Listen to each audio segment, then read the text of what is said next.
நேரடியாவே கேட்கிறேன், CM sir மிரட்டி பாக்குறீங்களா?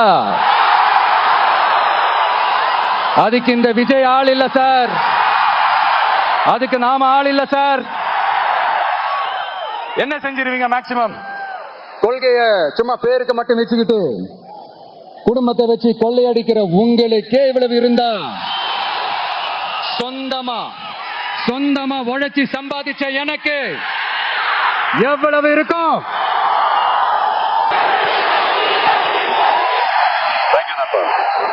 என்ன நாங்க பெருசா கேட்டுட்டோம்? மக்கள் நிம்மதியா ஃப்ரீயா நின்னு பாக்குறதுக்கு ஒரு இடம், அதை நாங்க தேர்வு செஞ்சு அதுக்கு பர்மிஷன் கேட்கிறோம். ஆனா நீங்க என்ன பண்றீங்க?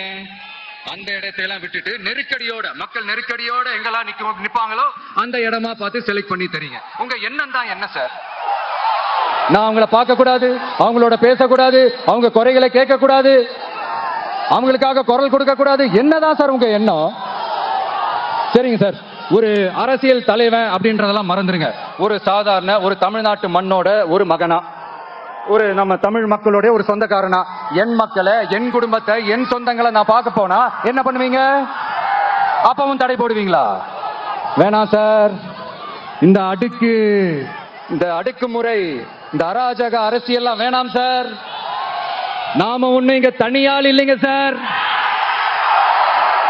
மாபெரும் மக்கள் சக்தியோட பிரதிநிதிங்க சார், மாபெரும் பெண்கள் சக்தியோட சகோதரன் சார், மாபெரும் இளைஞர் இயக்கமா இருக்கிறோம் சார்.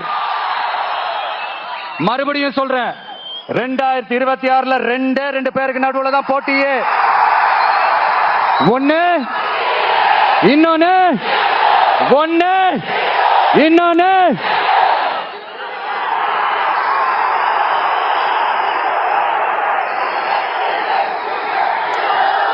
இந்த பூச்சாண்டி வேலையெல்லாம் காட்டுறதை விட்டுட்டு தில்லா கெத்தா நேர்மையா எலெக்ஷனை சந்திக்க வாங்க சார்.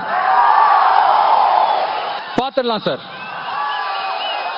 கொள்கையை பேருக்கு மட்டும் வச்சுக்கிட்டு குடும்பத்தை வச்சு தமிழ்நாட்டை கொள்ளையடிக்கிற நீங்களா, இல்ல தமிழ்நாட்டில் இருக்கிற ஒவ்வொரு வீட்டுக்குள்ளேயும் ஒருத்தனா இருக்கிற நானா, இந்த விஜயா?